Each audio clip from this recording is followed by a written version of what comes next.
Good evening. We welcome you to our end of the year bash. We're really, really pleased to have the show we're having for you tonight.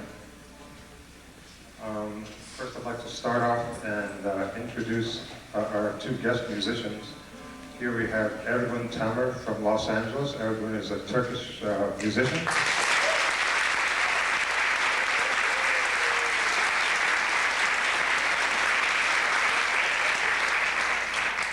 He's holding an instrument called a tambur, and maybe before we start, he can tell us for a moment about this instrument. But I'd like to now introduce our guest drummer, Suhail Kaspa.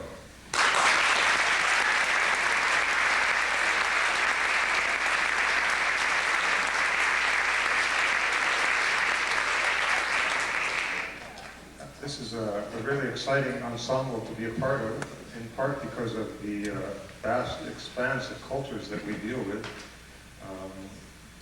By our name, the Middle East Ensemble, we get to deal with Arabic, Turkish, and Persian music cultures. And there's such variety in these cultures that we really get a chance to enjoy many different types of music. And today, especially for this first half, we're going to start with Turkish music, and specifically Turkish classical music. And this is really a treat for us. It's been a treat rehearsing with Ergun on this. And we'd like to have him just give us a moment or two of introduction to this instrument and why the neck is so long and what all those frets are on it. This is, as Scott mentioned, a Turkish tambur, which is a classical instrument, extremely old, ancient instrument. The neck is this long because Turkish music is mainly melodic, modal music, where all the melodic line is played on one set of strings here.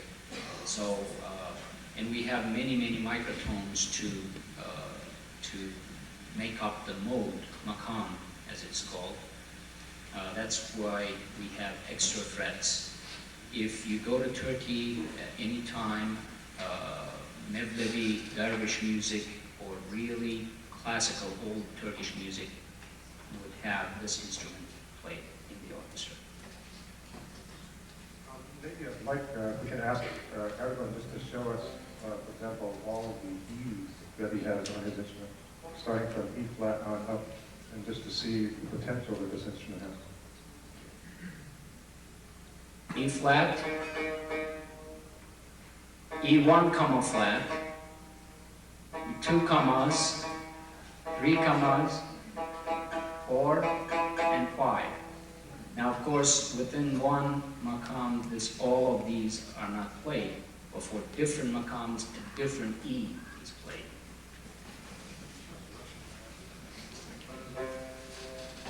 Just to give you an idea about the makam structure, for example, a rast would be made up of a pentachord and a tetrachord. So on the lower end,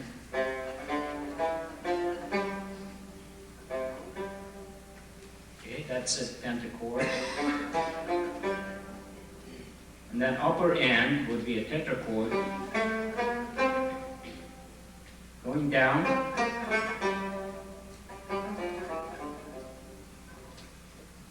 that would be rast. Now, practically same notes, but if we have a tetrachord in the bottom, made up of 4 chords, 4 notes rather, and a pentachord on top, we would have a different makam.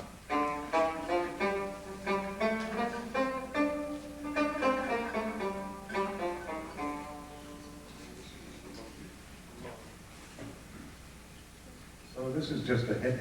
Of course, we do have a class called Music of the Middle East, which I think will be taught next winter, in which this is discussed at great length. But we just want all of us here to understand a little bit of what's happening as we play this music.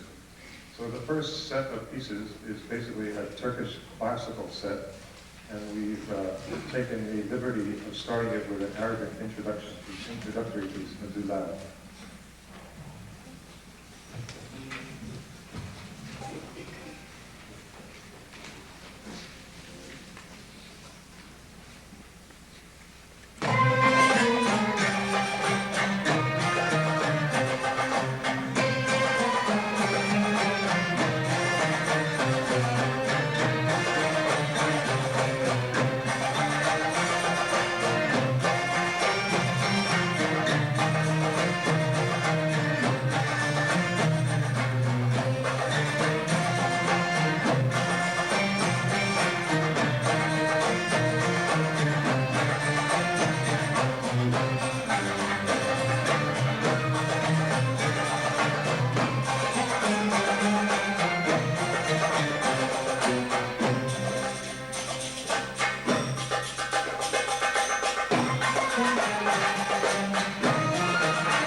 eteği çamur, katibimin sentresi uzun, eteği çamur. Belki uykudan uyanmış gözleri mahmur, belki uykudan uyanmış gözleri mahmur. Aman aman, katibenim ben katibim, nereye karışır? Katibime kolalı da gömlek ne güzel yaraşır. Katibenim ben katibim, nereye karışır? Aman aman, katibime kolalı da gömlek ne güzel yaraşır.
Üsküdar'a giderken bir mendil buldum. Üsküdar'a giderken bir mendil buldum. Aman aman, mendilimin içine dokun doldurdum. Mendilimin içine dokun doldurdum. Ben katibi aranirken yanımda oldum. Ben katibi aranirken yanımda oldum. Aman aman, katibenim ben katibim, nereye karışır? Katibime kolalı da gömlek ne güzel yaraşır. Katibenim ben katibim, nereye karışır? Aman aman, katibime kolalı da gömlek ne güzel yaraşır.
planning on a performance in November. Actually, it's part of the program here.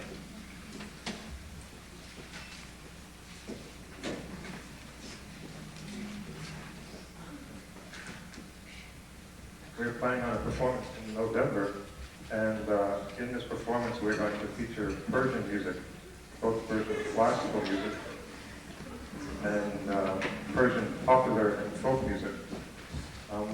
We worked so successfully recently with some Persian musicians that these are the musicians that we'd like to bring back.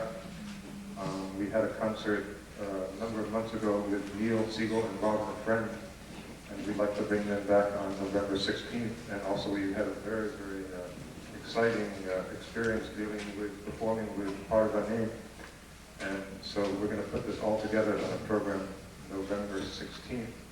And just as a hint of what Persian music is about, Persian classical music is about, we'd like to ask Farouk to give us a solo.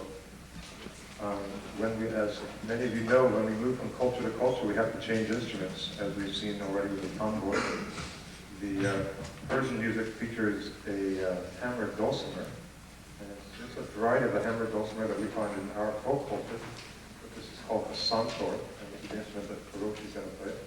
And the drum is a variety of the drum we're playing. This one's made out of wood. And so it has a very different sound, very different feel to it. It's a much lower sound. So this is a piece from Persian classical music.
Now we're going to move to back to the Turkish world and move from the classical part of Turkish music to folk music culture. And once again, we find a shift from one type of instrument to another. And we'd like everyone to explain a few words, explain the place of this instrument as compared to the tumbal. This instrument is called saz in general, and then each different size would have a different name in its saz orchestra. It's a typical Turkish folk instrument, but then you will find this all the way from Central Asia to North Africa to Greece in different forms, but still the same basic instrument. And this is also, it happens to be the instrument of traveling minstrels in the Middle East. And I will play two songs. One is sort of a sad song. It's about usually men from the village going to war and not coming back. And then second one is a dance song, and it is about streams and the birds and about the singer's finding his beloved and he will not give him up. And then the third song, everybody will join and we will have all together another dance tune.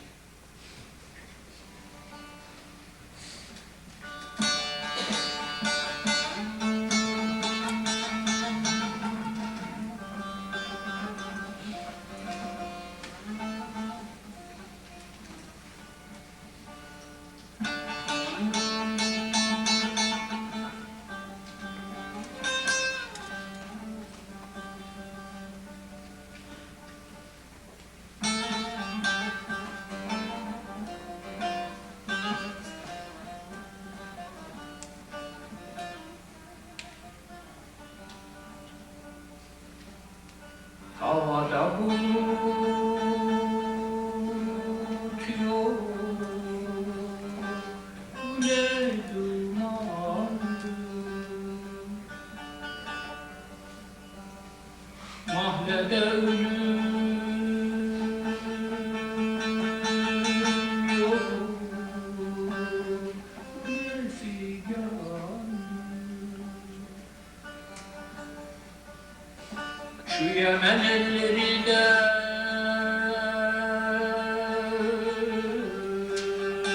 yine yamandır, abu Yemen'dir, suyu çemendir, neden gelmiyor acep nedendir? Burası muştur, yolu yokmuştur, giden gelmiyor acep ne iştir?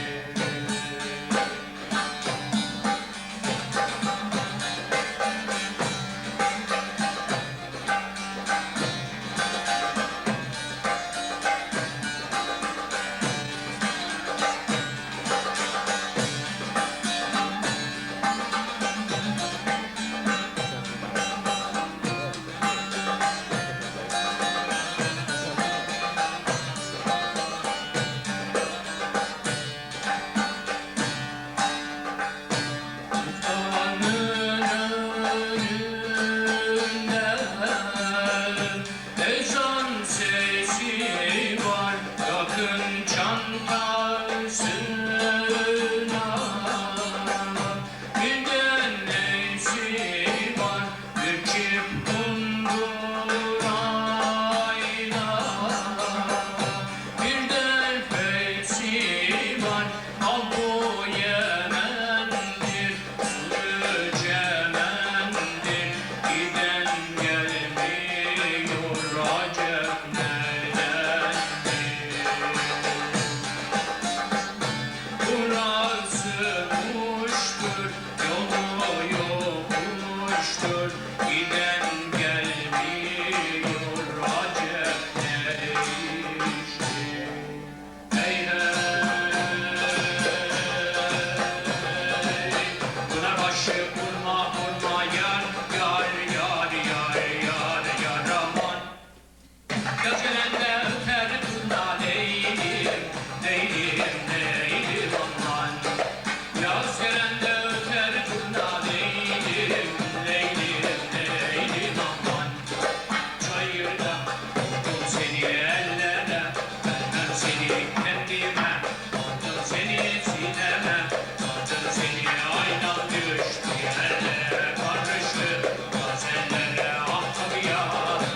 tutsun bakarım güzellere.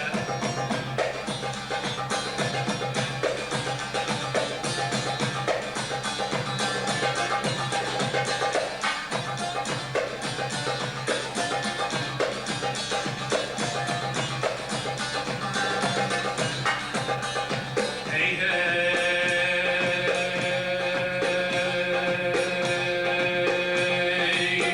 Pınarbaşı ben olaydım vay vay vay.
now we'd like to switch it over. The guy's been sitting there waiting to play some music for it.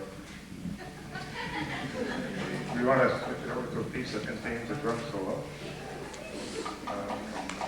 Actually, we find in Turkish music, they ask the drummer to play a very subtle role, and not so much an out there role, but more of a bass upon which the melody instruments can go. Whereas in Arabic music, we ask the drummer to be more of a, in a sense, a soloist within the piece. And so we, in a sense, have been holding him back up to now. So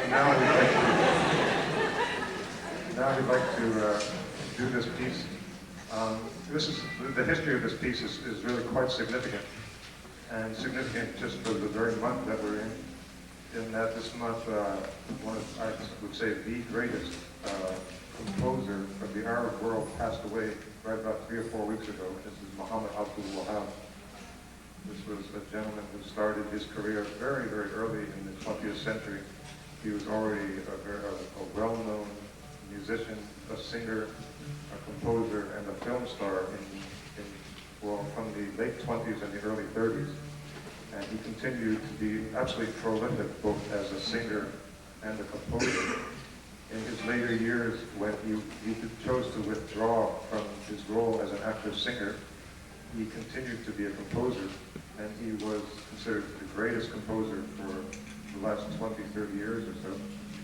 And his fame only continued to soar, but then he got together with the most famous female vocalist of the Arab world, and this was Kulthum, or Kulthum, either pronunciation. And in the, I think it was the late 60s, they got together for the first some 10 or 11 songs together. He was the composer and she was the singer. And these were by far the two most famous people in the culture. They already had their own fame, and they got together, and this just created just a riot of enthusiasm around the Arab world. And actually, before he passed away, he did something very unusual, which was that about a year and a half ago, he decided to record one more song as a vocalist. And so here he was in his last years of life. He was supposed to be some 88 years old. He recorded another song called Min Nazarer Ve. And this song came out, and it just totally swept the Arabic world, but the Arabic world also, wherever Arabic was spoken, including, for example, where I was living, Los Angeles. All the Arab grocery stores just totally were, they put these big signs, yes, we have them in the Verde. People just, they wanted to get this latest thing. And people commented that his voice seemed to be the same voice that they'd heard in the 30s, and the 40s, and the 50s, that it didn't really seem to age. And here, in what we can say is a joyous moment that he died in quite an old age. Some people say he was 90, some people say he was up to 95 when he died about 3.5 weeks ago. So we'd like to play an instrumental piece that we put in within a song that he composed for Kulthum, and the song is Akarun. So we're going to use it to have a drum solo.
keep it upbeat before we take a break.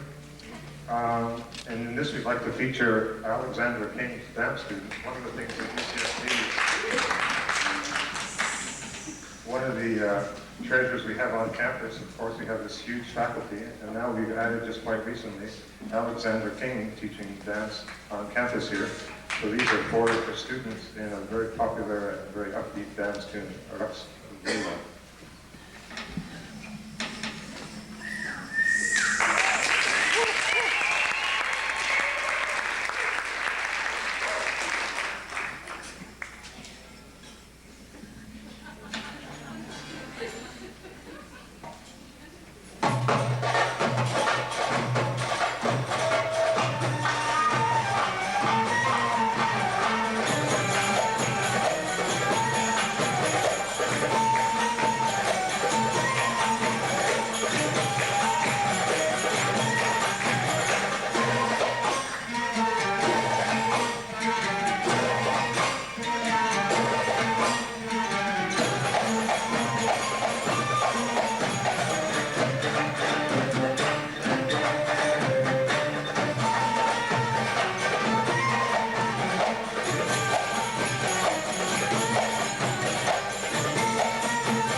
Thank you very much.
Welcome again. Part of the excitement of doing an ensemble like this is it involves just a wealth of people who are ready to take part and to add their own talents. And there are many to mention. For this set, I would like to mention a couple of professors on campus. Arabic language is taught by a dynamic duo of people right now. And Professor Juan Campo.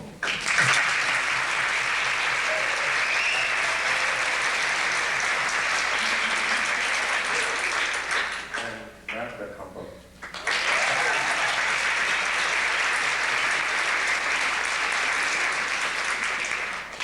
And we're just really pleased that we could hook up with these classes, the Arabic language classes, and have a chorus. It is very traditional in Arabic music to have a chorus.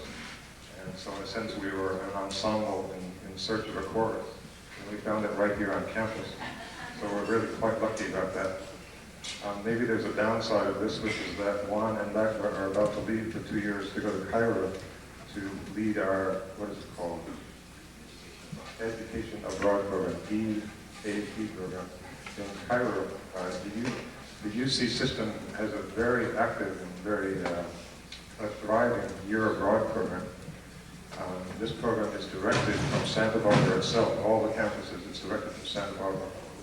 And in the Middle East, and especially Cairo, the center there is now going to be headed in the next 2 years by Juan and Magda. So we thank them very much for their help now, and we wish them the best in the next 2 years, and we look forward to the third year when they come back. Ahlan wa sahlan. Part of some of the other things in this ensemble is that we have people who come and then people who go, and we just like to mention 2 people who seem to be in the process of leaving us. Sean is off to graduate school in Boston at Berkeley College of Music. We're still hoping to keep him here, but he's already been accepted over there. Sean Driscoll.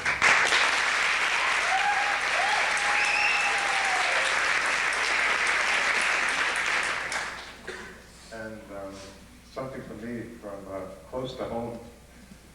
I spent a number of years in India and was learning the sitar. And actually, if I can take this moment to make a plug for a week from today, the Middle East, the Indian Music Ensemble is performing on this stage with a tabla player, a professional tabla player, and so we're looking forward to that. But in India, actually, one of the one of the things in India is that they're in the hill stations there are a bunch of universities that got set up, colleges and schools that got set up for students around, or international students. And we have this year, we have Yuka with us. And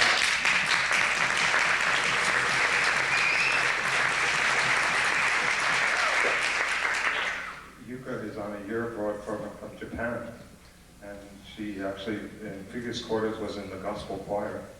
And this quarter, we're really lucky to have her here as part of the Middle East Ensemble. But the surprising thing is that she grew up in India, in the hills there, and speaks a fluent Hindi, as well as, of course, English and Japanese. And that, for me, is really a treat. In the middle of the Middle East Ensemble, we turn to each other and say, "Kya ho raha hai, bhai sahab?" and break into Hindi. You can imagine, in the middle of the Middle East Ensemble, in Santa Barbara, talking Hindi to a Japanese girl. It's quite a treat for me. Very crucially. So she's going back in, I guess, less than 20 days back to Japan, so we wish her well.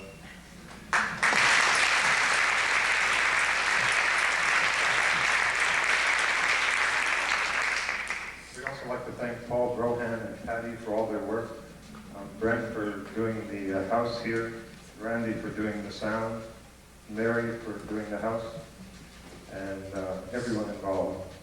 Okay, we also, one of the things we're lucky, and it's quite surprising, is we do these rehearsals every Tuesday.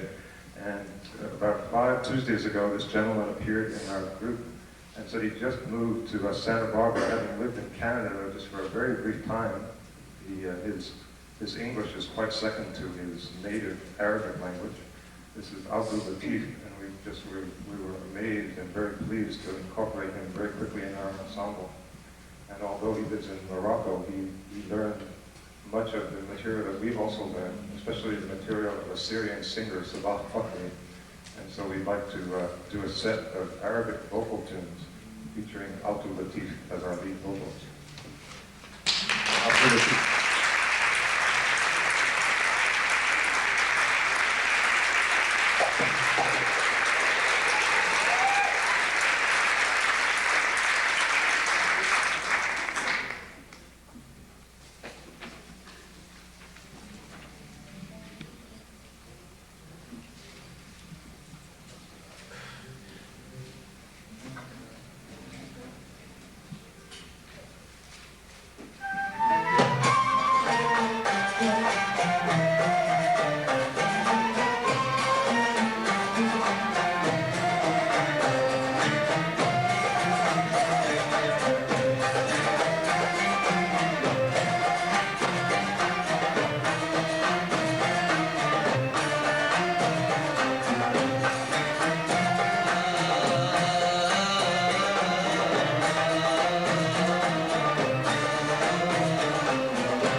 يا ليلي يا ليلي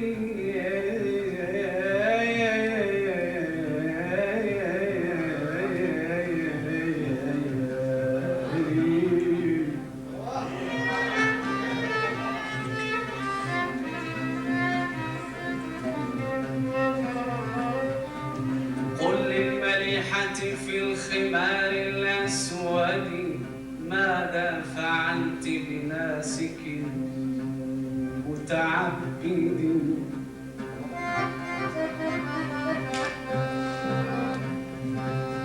قد كان شمر للصلاة ثيابه لما وقفت له بباب المسجد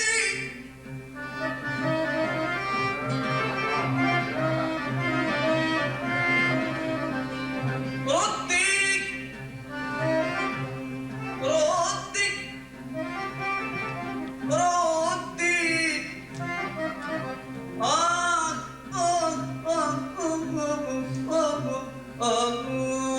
ردي ردي عليه صلاته وصيامه لا لا لا لا لا لا لا لا لا لا تقتليه بحق دين محمد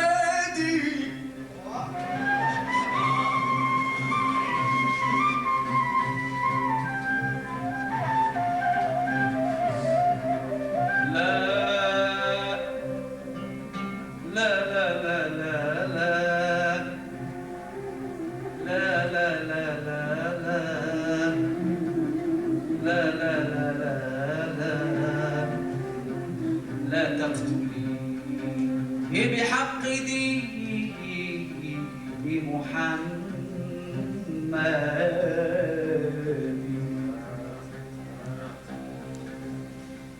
صيد العصار يا سمك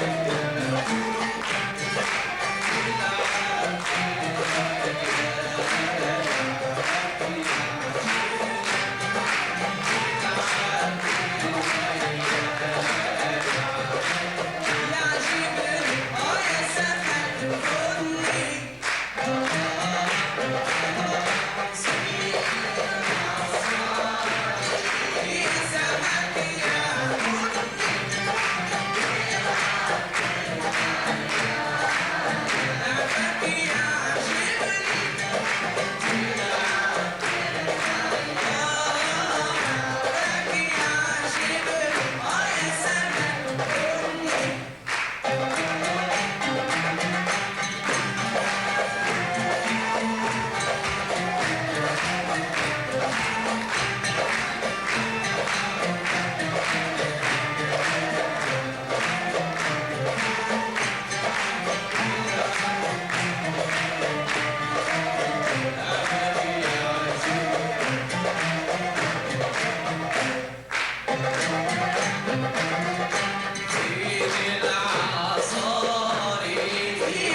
partly as a way of highlighting the diversity just within the Arab world alone, let alone the contrast between the Arab, Turkish, and Persian world.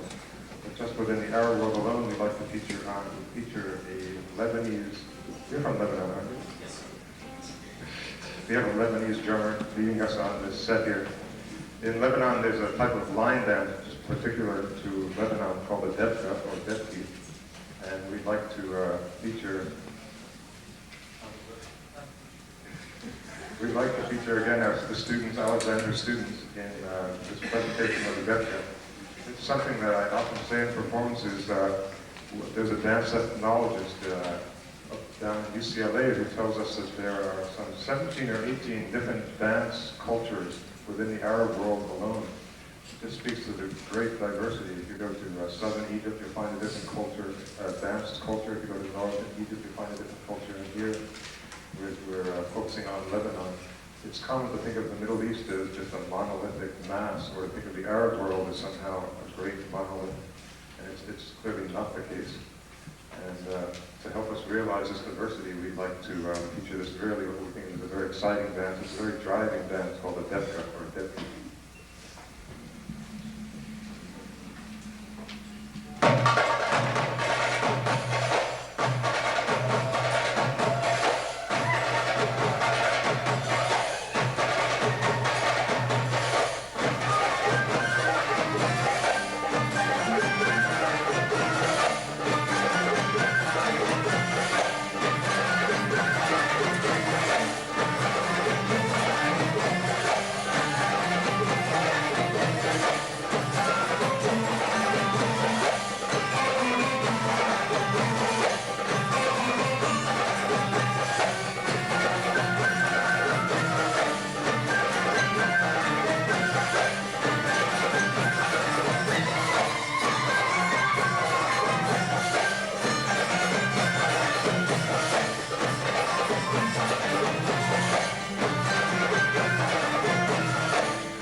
lucky to have Aragon come up a couple of times to give us lessons on the saz, and so you see five of us here, five Aragon playing this instrument. We hope to keep this going with Aragon's teachings, and work on more and more complex things. We'd like to ask Aragon to start this set with a bit of a solo, and then we're going to go through three pieces. These pieces, as well as the ones we've already seen, have a feature that is peculiar to Turkish music, and it's not found in the Arab world, or at least not in the present day so much, and not found in the Persian world, which is what we call additive rhythm. It's sort of a technical term, but it works very well. To get like a 70 rhythm, you add a couple of twos, and you get your 4, 2, 2, and then you add a 3. And so you get a 2, 2, 3, 10. 1, 2, 3, 1, 2, 1, 2, 1, 2, 3, 1.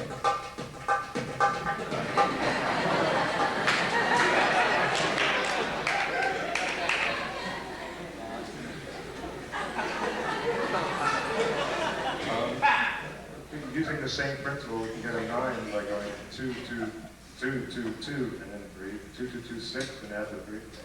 Let's see what we're going to get on this one.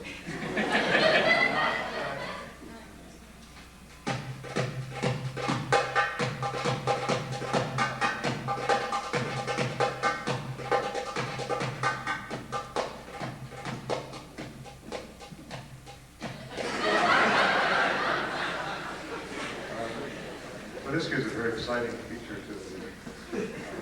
Actually, historically, these were common rhythms in the Arab world. They seem to have been lost in the recent centuries, or especially in the 20th century, where Arabic music would feature sort of 4s and 8s. So we'd like to ask Aragon to start us off as it's written in the book. And the first one is a 7, the second one is a 9, and then we'll go back to an 8.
Babaya düştüm hapishaneye, bir korkak öldürdü, bir köşede bakmaya koy. Hey ay ay ay, güzel gözlü esneri, koy. Hey ay ay ay, şirin sözlü esneri. Hey ay ay ay, güzel gözlü esneri, koy. Hey ay ay ay, şirin sözlü esneri.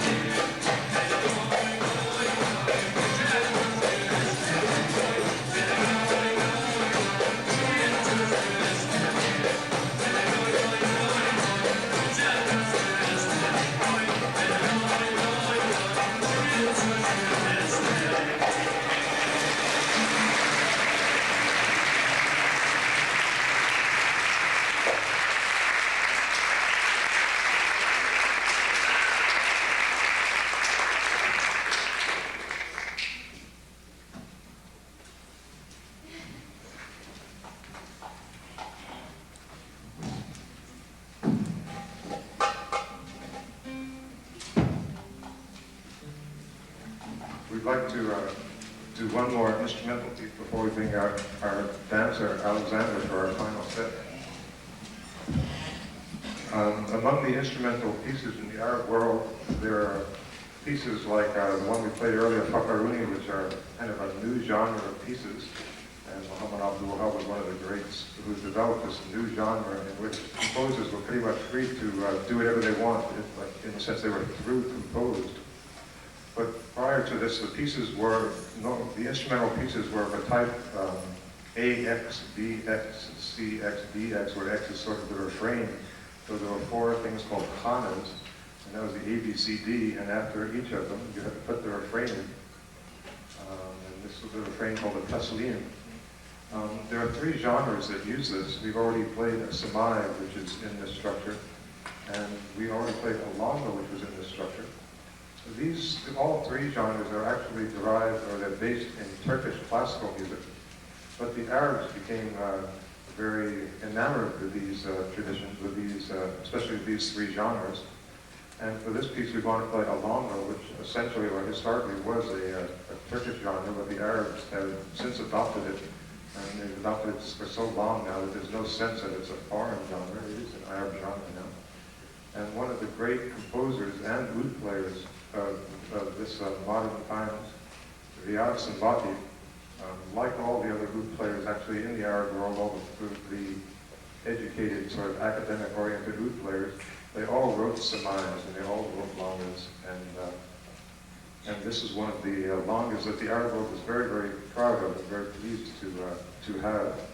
This, when I was in Cairo studying this music, this is something that you are required to learn as a student of Arabic music. Every single student learns this piece. And this piece is actually, there are some difficult parts in it. And whenever I went to the conservatory, just hanging around the halls, one of the things that the students would do would be to say, hey, let's see you play Long Riyad. How do you play the taslim in that, the refrain? Because there's one part that's very difficult on the oud. And so they would listen to you, and invariably you'd make some small mistake, and they'd say, no, wait, listen to me, let me try that. And it's sort of a bravado piece in the sense people showing what technique they've acquired. So this is a longa by the very well-known and sort of beloved oud player, Riyad Sanbati. So it's called by his first name, Longa Riyad.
Yes, Salam. This is Jack. Jack.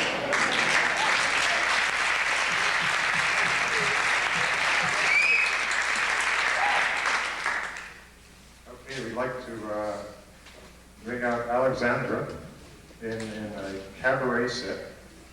This is a word of introduction. Cabaret sets traditionally start high and come down, do some things very soft, then come back, do something high, and come back, do something soft. So the dancer gets a number of different moods to react to show her artistry. So we're very pleased to end this concert with an extended dance set with Alexandra King.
Refugees.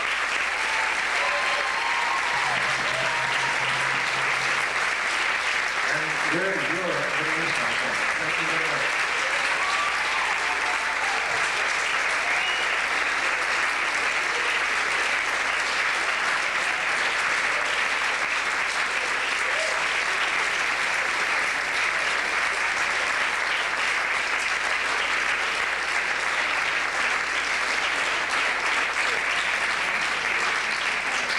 Thank you very, very much.